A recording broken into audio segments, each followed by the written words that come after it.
Hi friends, నేను మీ అంజని. మరి ఈరోజు మనం హర్రర్ వీడియోలోకి వెళ్ళబోయే ముందు నాదొక చిన్న request. Best horror thrilling experience కోసం హెడ్సెట్ని తప్పకుండా పెట్టుకోండి. మరైతే ఏమాత్రం ఆలస్యం చేయకుండా వీడియోలోకి వెళ్ళిపోదాం. 1982లో జరిగిన రియల్ ఇన్సిడెంట్ని నేను మీతో షేర్ చేస్తున్నాను. లక్ష్మికి 13 ఏళ్ళు. తను చదువుకుంటూ ఉండేది. అయితే వాళ్ళ అమ్మ నాన్న తొందరగా పెళ్లి చేసేయాలని నిర్ణయించుకున్నారు. మరి ఒక సంబంధం అయితే చూశారు. అబ్బాయి వచ్చే రవి పల్లెటూరు వాడైనప్పటికీ కూడాను ఆస్తులు పాస్తులు బాగానే ఉన్నాయని చెప్పి అమ్మాయిని ఇచ్చి కట్టబెట్టేశారు. ఆ తర్వాత ఈ అమ్మాయి వాళ్ళ ఇంటికి వెళ్ళనని గొడవ చేస్తూ ఉండేది. చాలా మారం చేసేది. నేను అత్తవారింటికి వెళ్ళను, భర్త దగ్గరికి వెళ్ళను అని. అయితే ఏదో విధంగా నచ్చజెప్పి పంపిస్తూ ఉండేవారు. ఇలా 1 సంవత్సరం అయితే గడిచింది. ఈలోగా లక్ష్మి భర్త తనకన్నా 10 సంవత్సరాలు పెద్ద అయినప్పటికీ ఎంతో ప్రేమగానైతే చూసుకునేవాడు. చిన్నపిల్లలాగా ట్రీట్ చేసేవాడు. అంతేకాదు, మరి ప్రతిరోజు కూడా నీకు సినిమాకి తీసుకువెళ్తాను, ఎక్కడికైనా బయటికి వెళ్దామని చెప్పి మెల్లిగా మచ్చికైతే చేసుకున్నాడు. మొత్తానికి వాళ్ళ ఇంటికైతే తీసుకువెళ్ళిపోయాడు. వాళ్ళది ఒక చిన్న పల్లెటూరు. అక్కడ ఫ్యాన్ కూడా సరిగ్గా లేదు. మరి అలాంటి పరిస్థితుల్లోని చిన్నపిల్ల అయిన ఈ లక్ష్మి పట్నం నుంచి వెళ్ళిన పల్లెటూరులో ఏదో విధంగా రాజీ అయ్యి తన భర్తతోనైతే ఉంటుంది. మరి ప్రతిరోజు ఎంతో సంతోషంగా ఇద్దరు కూడా గడిపేవారు. రవి తన భార్యని చాలా అపురూపంగా చూసుకునేవాడు. ఏది అడిగితే అది కొనిపెడుతూ ఉండేవాడు. అంతేకాదు, లక్ష్మి కూడాను బావా అని పిలిచేది సరదాగా. మరి లక్ష్మిని ఏమేం వసే అని పిలుస్తూ ఉండేవాడు. అయితే ఈలోగా లక్ష్మి పరిగెట్టుకుంటూ వచ్చి, బావా నాకు మంచి చీర కొనిపెట్టవా అని అడుగుతుంది. ఏ రంగు చీర కావాలేంటి అని అడిగితే, మనం సినిమాకి వెళ్ళినప్పుడు సుహాస్ని కట్టుకుందే ఆ రంగు చీర కొనిపెట్టవా, అది నాకు చాలా బాగా నచ్చింది అని అంటే, సరేలే కొనిపెడతా, ఇలా రా అంటూ చేయి పట్టుకొని లాగి చెవులోని మెల్లగా, రేపు మనం రాత్రికి సినిమాకి వెళ్దాం, మీ అత్తకి మామకి చెప్పకు, నువ్వు గనక చెప్పావనుకో మా అమ్మ మనల్ని అసలు ఎక్కడికి వెళ్ళనివ్వదు, అందులోకి రాత్రిపూట అంటే అస్సలు కాలు బయటకు పెట్టనివ్వదు, కాబట్టి నోరు మూసుకొని ఉండు, సరేనా అంటాడు. సరే అంటుంది. ఈలోగా మరి వంటగదిలో ఉన్న వాళ్ళ అత్తగారు ఇదంతా చూస్తూ, ఏ లక్ష్మి ఇలా రా, పని చేద్దుగానరా అని పిలుస్తుంది కోపంగా. వెంటనే లక్ష్మి, అత్తయ్య వస్తున్నాను అంటూ దగ్గరికి వెళ్తుంది. ఏం చేయమంటావు అని అంటే, ఉల్లిపాయలు కోసివ్వు అని చెప్తుంది. ఉల్లిపాయలు కోస్తూ చేయి కట్ చేసుకుంటుంది లక్ష్మి. ఎంతసేపు ఆడుకోమంటే బాగానే ఆడుకుంటావే, ఇంట్లో పని చేయడానికి వచ్చేటప్పటికే నీకు ఇదిగో ఇలా వస్తుంది తెగులు, చేతులు కట్ చేసుకుంటారా, మీ అమ్మ నాన్న కనీసం ఉల్లిపాయలు తరగడం కూడా నేర్పించలేదా నీకు అంటూ గట్టిగా తిడుతూ చేతిలో నుంచి లాక్కుంటుంది. ఏంటో వెళ్ళి ఆడుకో అని చెప్పి పంపించేస్తుంది. ఆ పల్లెటూరులోని ఒక పాడుపడ్డ భవనం అయితే ఉంది. ఆ భవంతి పూర్వం రాజులదని, ఆ రాజులు కట్టిన ఆ కోటకి ఒక శక్తి కాపలా ఉంటుందని అక్కడ ఉన్న వాళ్ళందరూ చెప్పుకుంటూ ఉండేవారు. అయితే ఆ సంగతి లక్ష్మికి తెలీదు. అలాగే వాళ్ళ బావ కూడా చెప్పలేదు. అయితే వీళ్ళు మర్నాడు సినిమాకని బయలుదేరినప్పుడు వాళ్ళ అమ్మ అయితే తిడుతుంది. మీకు పని పాట లేదేంట్రా, ఏ రోజు పడితే ఆ రోజు సినిమాకి అంటావేటి, ఈరోజు అమావాస్య కూడాను, ఎందుకురా సినిమాలకి ఇప్పుడు ఈ సమయంలోని అని అంటే, అమ్మ వెళ్ళొచ్చేస్తామే, త్వరగా వెళ్ళొచ్చేస్తాం, అది ఏడుస్తుంది మళ్ళీని అని అంటే, ఈలోగా ఏడుపు మొహం పెట్టుకొని జాలిగా చూస్తుంది లక్ష్మి. సరే వెళ్ళినోళ్ళు తిన్నంగా ఇంటికి రండి, ఎటు అటు పోకండి అని చెప్పి పంపిస్తుంది. సరేనంటూ ఇద్దరు కూడా సినిమాకి వెళ్తారు. అది రాత్రిపూట సినిమా. పైగా వాళ్ళిద్దరూ వచ్చే టైంకి 1:30 అయిపోతుంది రాత్రిపూట. పైగా లక్ష్మి రవి ఇద్దరు కూడా తెల్లగా సన్నంగా అందంగానైతే ఉంటారు. అయితే ఇద్దరు కూడా బిక్కుబిక్కుమనుకుంటూ భయపడుతూనే మాట్లాడుకుంటూ వస్తున్నారు. బావా, ఇలాంటప్పుడు దయ్యాలు వస్తాయంట, నిజమేనా? నోరు మూసుకోవే, ఎప్పుడు ఏం మాట్లాడాలో నీకు తెలీదు. సినిమా ఎలా ఉంది? చిరంజీవి గారు బాగా యాక్ట్ చేశారు కదా అని అంటే, అవునవును, మరి నా ఫేవరెట్ హీరో కదా, అందుకనే ఆయన సినిమా రాగానే వెళ్ళిపోవాలి అని చెప్తుంది. సరే కానీ ఎటు చూడకుండా తొందరగా ఇంటికి వెళ్ళిపోదాం పదా, ఇంకొంచెం దూరమే అంటూ అడుగుల్లో అడుగులు వేసుకుంటూ వెళ్తూ ఉంటారు.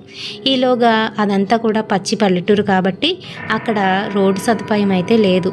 ఎక్కడ పడితే అక్కడ చెత్తా చెదారం, ఇంకా అలాగే డ్రైనేజ్ సదుపాయం లేకపోవడంతో మురికిగా కూడా ఉంటుంది. అయితే అవన్నీ చూసుకుంటూ జాగ్రత్తగానైతే వెళ్తున్నారు. ఈలోగా ఒక దగ్గర వాళ్ళకి ఒక పెద్ద మంటలాగా అయితే కనిపించింది. ఎవరు ఇప్పుడు వేసుంటారు ఈ మంట? బావా అక్కడికి వెళ్దామా అని అంటుంది.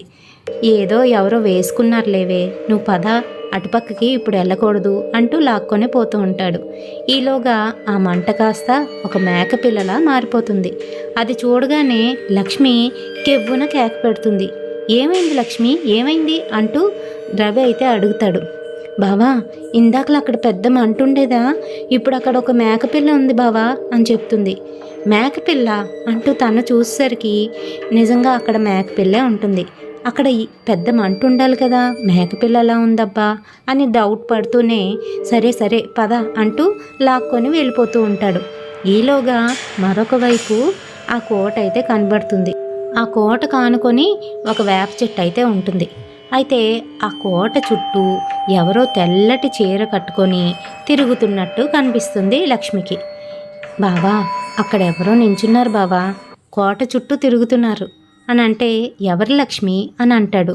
ఈలోగా తను చూడకూడదు అనుకుంటూనే రవి కోట వైపు చూస్తాడు. చూసేసరికి అక్కడ ఒక తెల్ల చీర కట్టుకొని ఒక ఆమె అయితే ఆ కోట చుట్టూ తిరుగుతూ ఉంటుంది. రవి చూసేసరికి ఆమె రవిని అయితే చూస్తుంది. చూసేసరికి తను ఒక ట్రాన్స్లోకి అయితే వెళ్ళిపోతాడనమాట. తను ఏం చేస్తున్నాడో ఎక్కడున్నాడో అన్నీ కూడా మర్చిపోతాడు. ఆ కోట వైపు వెళ్దాము, అటునుంచి అయితే మన ఇల్లు ఇంకా దగ్గర అని చెప్పి అటుపక్క అయితే తీసుకువెళ్తూ ఉంటాడు. పాపం లక్ష్మికి ఇవేమీ కూడా తెలియదు కాబట్టి తను కూడా తిన వెంట వెళ్తూ ఉంటుంది. అయితే వాళ్ళిద్దరూ ఆ చెట్టు దగ్గరికి అయితే వచ్చేస్తారు. వచ్చిన తర్వాత ఆవిడ దగ్గరికి రండి అని పిలుస్తుంది. ఆవిడెవరో మనల్ని పిలుస్తుంది బావా, వెళ్దామా అని అంటే ఆవిడ దగ్గరికే వచ్చాం కదా, వెళ్దాం పదా అంటూ దగ్గరికి అయితే తీసుకువెళ్తాడు. గంభీరమైన గొంతుతోని భయంకరంగా ఎవర్రా మీరు, ఇక్కడికెందుకు వచ్చారు అని అడుగుతుంది. వెంటనే లక్ష్మి తుల్లి పడుతుంది. బావా, ఆవిడేదో అడుగుతుంది, చెప్పు చెప్పు అని అంటుంటే ఏం మాట్లాడకుండా అలానే నించుండిపోతాడు రవి. ఈలోగా మేము సినిమాకి వెళ్ళి ఇటు వస్తున్నామండి, మా ఇంటికి వెళ్ళిపోతున్నాం అంటుంది. అగ్గిపెట్టుందా అని అడుగుతుంది. రవి తన జోబులో నుంచి అగ్గిపెట్టిని తీసి తనకైతే ఇస్తాడు. అగ్గిపెట్టిని తీసుకొని వెలిగించి తన చుట్టను వెలిగించుకొని గట్టి గట్టిగా నవ్వుతుంది. ఆ నవ్వు చూసేసరికి లక్ష్మికి భయం వేస్తుంది. బావా, ఇక్కడి నుంచి వెళ్ళిపోదాం పదా అని అంటుంది. ఈలోగా అటుపక్క నుంచి ఎవరో లాంతర్ పట్టుకొని వస్తున్నట్టుగా కనిపిస్తుంది. ఆ లాంతర్ని చూసేసరికి లక్ష్మికి కొంచెం గుండె ధైర్యం కలుగుతుంది. అమ్మయ్య, ఎవరో వస్తున్నారో అనుకుంటుంది. ఈలోగా బాబా పద వెళ్ళిపోదామనని ఇటుపక్క తిరిగి చూసేసరికి అక్కడ ఆవిడ కనిపించదు. వెంటనే లక్ష్మి షాక్ అవుతుంది, గట్టిగా అరుస్తుంది. ఈలోగా వాళ్ళ మామగారు అమ్మ లక్ష్మి, ఏమైంది ఏమైంది అనుకుంటూ పరిగెట్టుకుంటూ వస్తాడు. వచ్చి చూసేసరికి లక్ష్మి కళ్ళు తిరిగి పడిపోతుంది.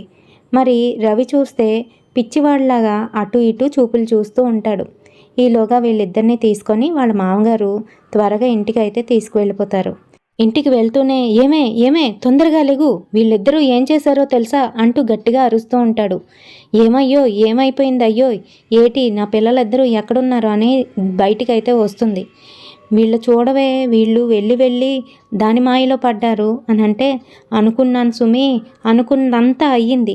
ఈ పనికిమాలిన వాడిని ఈరోజు బయటికి తీసుకువెళ్ళొద్దురా అంటే ఈరోజే తీసుకువెళ్ళాడు ఈ పిల్లని అంటూ శోకాలు పెడుతుంది.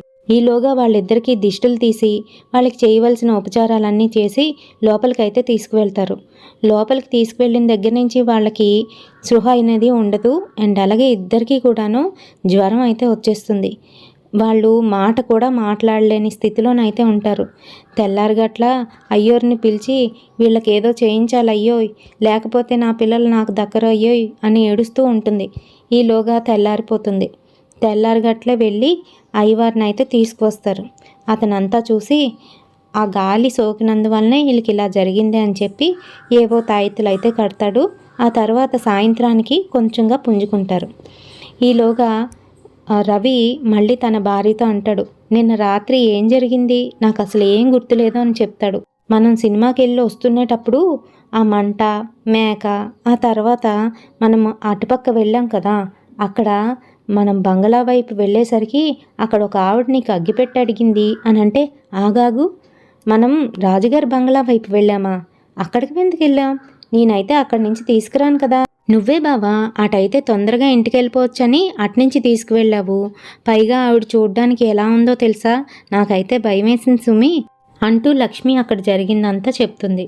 వెంటనే వాళ్ళ బావ, అలా కాదు లక్ష్మి, ఇక్కడ ఏం జరిగిందనంటే అంటూ పూర్వకాలంలో జరిగిన విషయాలన్నీ చెప్పుకొని వస్తాడు. అదేంటంటే వాళ్ళ ఊరిలోని ఒక పాడుబడ్డ కోట ఉందని, ఆ కోటకి కాపలాగా రాజులు పూర్వకాలంలోనే ఒక శక్తిని కాపలాగా నియమించారని, ఆ శక్తి ప్రతిరోజు కూడా రాత్రిపూట ఆ కోటని కాపలా కాస్తుందని, దాంతోపాటుగా ప్రతి సంవత్సరం కూడాను ఆ కోటకి పక్కన ఉన్న వేప చెట్టుకి పసుపు కుంకాలు, గాజులు, పువ్వులు, ఇంకా అలాగే అద్దము, దువ్వెన ఇలాంటివన్నిటితో పాటు సారిని కూడా తీసుకువెళ్ళి అక్కడ పెట్టి వచ్చేస్తారంట అక్కడ ఉన్న పెద్దలు. సో ఇదంతా ఎందుకు చేస్తారు అనంటే అక్కడ కోటకి ఎవరైతే కాపలా కాస్తుందో అది దేవత కాదు, అలాని దుష్టశక్తి కాదు, అదొక శక్తి అంతే. ఆ శక్తి అక్కడికి వెళ్ళిన వాళ్ళని, ఆ కోటలోకి వెళ్దాం అనుకున్న వాళ్ళని, లేదా అంటే ఆ ప్లేస్లోని ఎక్కడైనా ఏవైనా తెంపినా, లేదా అంటే ఆ చెట్టు ఏదైతే ఉందో వేప చెట్టు దాని కొమ్మలు తెంపినా వాళ్ళకి పడుతుందని, ఇంకా వాళ్ళకి వాంతులు, విరోచనాలు, జ్వరము ఇలాంటివన్నీ కూడా వస్తాయని, కొంతమంది చచ్చిపోయారని కూడా చెప్తాడనమాట. అందుకనే ఇవేమీ జరగకుండా ఉండేందుకు ప్రతి సంవత్సరం ఆవిడకి ఈ రకంగానైతే వీళ్ళు ఈ ఊరు వాళ్ళందరూ కలిపి సారిని పెడతారని చెప్తాడు. అలా వినేసరికి లక్ష్మికి చాలా భయం వేసేస్తుంది. ఒక్కసారిగా గట్టిగా అరిచి, బాబోయ్ నేను ఇంకా మీ ఊర్లో ఉండను, నేను మా ఇంటికి వెళ్ళిపోతాను అని ఏడుస్తుంది. ఈలోగా వాళ్ళ అత్త వచ్చి, ఎందుకురా దానికి చెప్పావు, ఇలాంటి విషయాలన్నీ దానికి చెప్పుకుంటావా అని గట్టిగా అరుస్తుంది. సరే ఆ రోజు రాత్రి అయితే అవుతుంది. ఇద్దరూ అన్నాలు తినేసి మళ్ళీ చక్కగా పడుకుంటారు. రాత్రి 1:30 అయ్యేసరికి ఎవరో పిలుస్తున్నట్టుగా అనిపిస్తుంది. ఈలోగా రవి మెల్లగా లేచి ఎవరూ చూడకుండా నడుచుకుంటూ మళ్ళీ అదే కోటలోకి అయితే వెళ్ళిపోతాడు. రవి అలా వెళ్ళడం చూసి లక్ష్మి కూడా లెగిచి తను కూడా తెలియని ట్రాన్స్లోకి వెళ్ళిపోయి తను కూడా తన వెనకాతలే కోట వైపు అయితే వెళ్ళిపోతుంది. సో ఇద్దరు కోటలోకి అయితే వెళ్తారనమాట. ఈలోగా వాళ్ళకి ఏంటంటే వాళ్ళు మంచం మీద ఉన్నారు, అంటే వాళ్ళ ఇంట్లో మంచం మీద ఉన్నారు. ఉంటే బావా ఏంటి మనం కోటలోకి వచ్చినట్టు అనిపించింది నాకు, మనం చూస్తే ఇక్కడ మంచం మీద ఉన్నాం అని అంటే, లేదు మన ఇంట్లోనే ఉన్నాము, నువ్వు అదంతా కలకన్నావు అని చెప్తాడు రవి. సరే అని చెప్తూ వాళ్ళు ఏదో మాట్లాడుకుంటూ ఉంటే ఈలోగా వాళ్ళ అత్తగారు కాయగూరలు కొద్దుగాని రా అని పిలుస్తుంది. సరే అని వెళ్తుంది లక్ష్మి. వెళ్ళిన తర్వాత అక్కడ కాయగూరలు కట్ చేస్తూ మళ్ళీ వేళ్ళైతే కట్ చేసుకుంటుంది. ఈసారి చాలా ఎక్కువగా రక్తం పోతుంది. రక్తం పోతూ ఉంటే వాళ్ళ అత్త, ఏది రక్తం వచ్చిందా అని చెప్పి తన చేతిని తీసుకొని తన నోట్లోనైతే పెట్టేసుకుంటుంది. పెట్టుకొని అలా రక్తం పీల్చేస్తూ ఉంటే లక్ష్మికి ఏమీ అర్థం కాదు. తను అలాగ ఉండి క్షీణించుకుపోతూ ఉందన్నమాట. చాలా నీరసంగానైతే అయిపోతుంది. మరోపక్క రవి కూడా వచ్చి, అమ్మా నా వేళ్ళు కూడా తెగిపోయాయి ఇదిగో అంటూ తన వేళ్ళని కూడా తీసుకువెళ్ళి తన నోట్లోనైతే పెడతాడు. ఇద్దరు వేళ్ళని గట్టిగానైతే చప్పరించేస్తూ ఉంటుంది.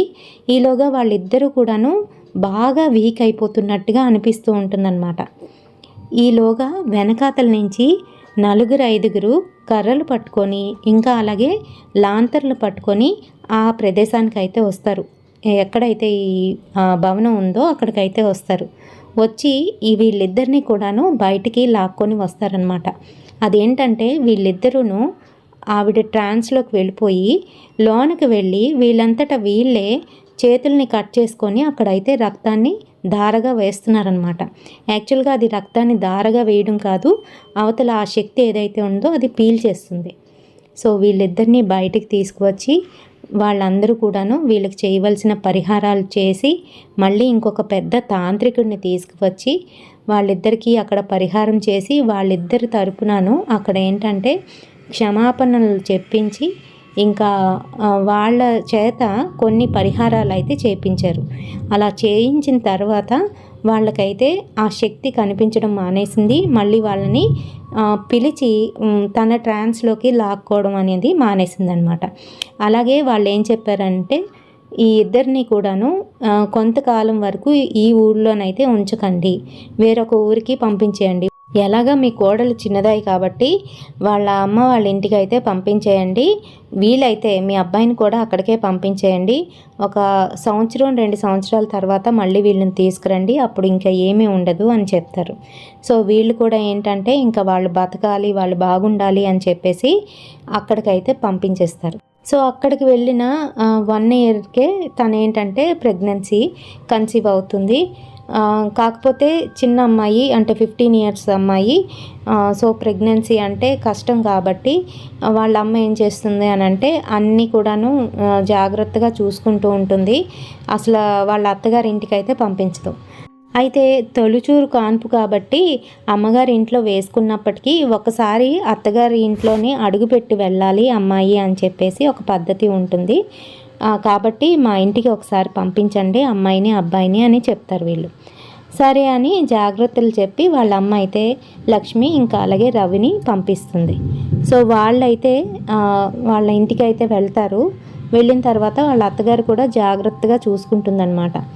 మెయిన్ ఇక్కడ ఇంకొక ప్రాబ్లం ఏంటి అని అంటే ఇక్కడ బాత్రూమ్స్ కూడా వాళ్ళకు ఉండవు. బాత్రూమ్స్కి వెళ్ళాలన్నా కూడా వాళ్ళు బయటికి అయితే వెళ్ళాలి. అది మార్నింగ్ కావచ్చు, నైట్ కావచ్చు, ఏ టైంలోనైనా. సో అదొక ప్రాబ్లం. అయితే వాళ్ళ అత్త మరీ చెప్తుందనమాట, అమ్మ నీకు రాత్రిపూట బాత్రూమ్కి వెళ్ళాలి అని అంటే నన్ను ఒకసారి లేపు అని చెప్తుంది. సరే అత్తయ్య అని చెప్తుంది. అలాగే నైట్ పడుకుంటారు ఇద్దరు కూడాను. తర్వాత మధ్యలోని సో తినకేంటంటే మధ్యలోని సడన్గా మెలకువ అయితే వస్తుంది. అలాగే మీ అందరికీ తెలిసిందే ప్రెగ్నెన్సీ టైంలోని యూరినేషన్ అనేది ఎక్కువగా అవుతుంది. సో తను వెళ్ళాలి అని చెప్పి లెగుస్తుంది. వాళ్ళ అత్త చూస్తే అక్కడ ఉండదు. తను ఏంటంటే బయటని ఇంకెక్కడో పడుకుంటుంది. సో ఎందుకు మధ్యలో డిస్టర్బెన్స్ అని చెప్పి తెలిసిన ఊరే కదా అని ఈ సంగతులన్నీ మర్చిపోతుంది. తను ఏంటంటే ఇంకా ప్రెగ్నెన్సీ టైంలోని వాళ్ళ అమ్మాళ్ళ ఇంటి దగ్గర ఉండి వచ్చింది కదా, ఇవన్నీ మర్చిపోతుంది. సో తను బయటకైతే వెళ్తుంది. వెళ్ళి ఇక్కడే కదా దగ్గరలోనే అని చెప్పి వెళ్తుంది. వెళ్తూ ఉంటే తను ఒక చెట్టు దగ్గరికి వెళ్ళేసరికి అక్కడి నుంచి దూరం నుంచి మళ్ళీ ఆ కోట దగ్గర ఒక ఆవిడ నించొని అక్కడ చూస్తూ కోటని చూస్తూ చుట్టూ తిరుగుతూ ఉంటుంది. తినేంటంటే యూరినేట్ చేసి ఇలా తిరిగి చూసేసరికి తను ఆ సీన్ అయితే చూస్తుందన్నమాట. ఆవిడ తిరగడం చూస్తుంది. భయపడి తను ఏంటంటే ఫాస్ట్గా నడుచుకుంటూ ఇంకా వెనక్కి చూడకుండా ఫాస్ట్గా నడుచుకుంటూ ఇంటికి అయితే వచ్చేస్తుంది. మళ్ళీ తనకి బ్యాక్ సైడ్ నుంచి నన్ను చూసి అంత త్వరగా వెళ్ళిపోతున్నావు, ఒకసారి వెనక్కి రా అని పిలుస్తూ ఉంటుంది. అలా రా అని పిలుస్తూ ఉంటే తను చాలా భయపడిపోతుందన్నమాట. గట్టిగా అరిచి అక్కడే కళ్ళు తిరిగి పడిపోతుంది.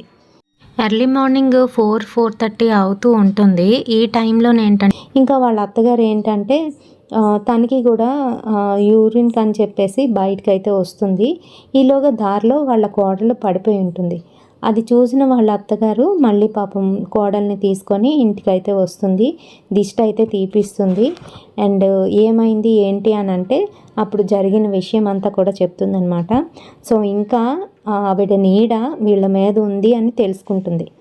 అయితే ఇంకా వీళ్ళని ఇక్కడ ఉంచడం సేఫ్ కాదు అని చెప్పేసి వాళ్ళ అమ్మ వాళ్ళ ఇంటికి పంపించడానికైతే చూస్తుంది. కానీ ముహూర్తాలు ఉన్నప్పుడే వెళ్ళాలి. అలా కాకుండా ముహూర్తం లేకుండా వెళ్తే ప్రాబ్లం అవుతుంది. అందుకని ముహూర్తాలు చూస్తే ముహూర్తాలు చాలా లాంగ్ అయితే ఉంటాయన్నమాట. సో వీళ్ళు ఏంటంటే ఇంకొక 10 days అక్కడ ఎలాగైనా 10 days అక్కడే ఉండాలి. అలా ఉండాలి అని అంటే వీళ్ళు అటుపక్క అసలు వెళ్ళకూడదు.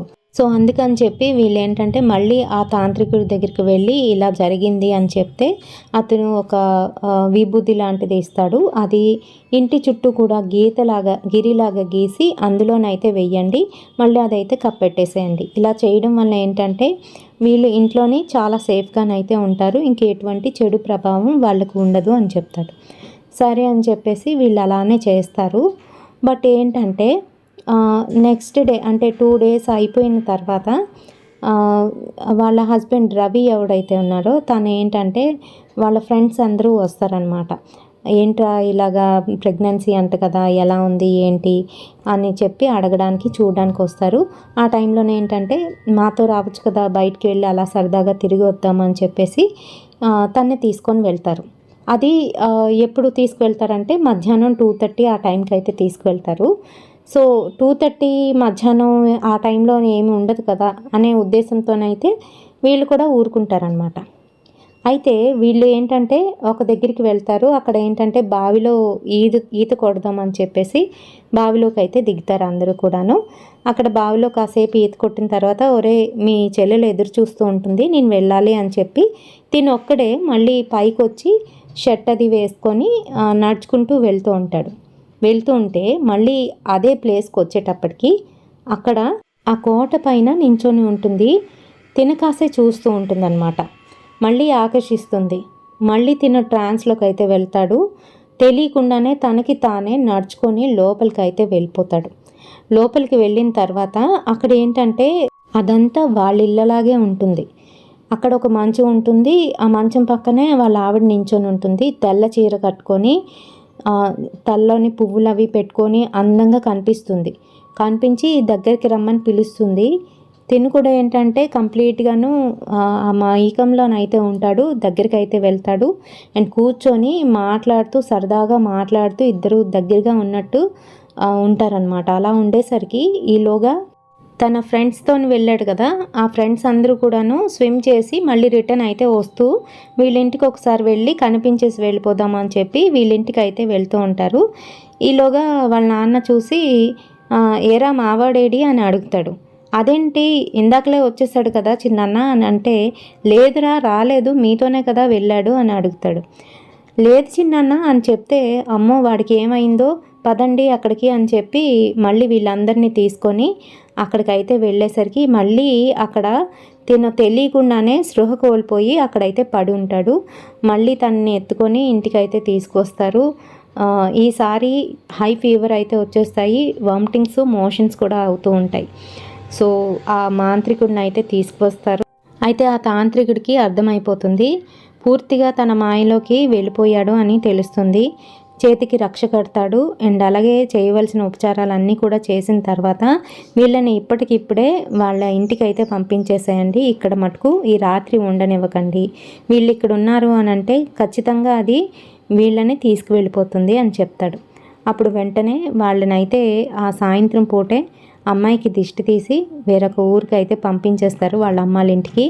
ఆ తర్వాత వీళ్ళు 5 సంవత్సరాల వరకు మళ్ళీ ఆ గడపనైతే తొక్కలేదు. మరి కొడుకు ఎక్కడుంటే తల్లిదండ్రులు అక్కడే ఉండాలి కాబట్టి ఈ తల్లిదండ్రులు కూడాను వీళ్ళతో పాటు సిటీకి అయితే వచ్చి ఉన్నారు. 5 సంవత్సరాల తర్వాత వాళ్ళ సొంత ఇంటికి అయితే మళ్ళీ తిరిగి వెళ్ళడం జరిగింది, 2 పాపలతో సహా. మరి ఈ రియల్ ఇన్సిడెంట్ మీకు ఎలా అనిపించింది అనేది నాకు కామెంట్ సెక్షన్లో తెలియజేయండి. మరిన్ని ఇలాంటి హర్రర్ స్టోరీస్ కోసం తప్పకుండా మన ఛానల్ని ఫాలో అవ్వండి. రేపటి సరికొత్త వీడియోతో మళ్ళీ మీ ముందుకు వచ్చేస్తాను. Until then bye.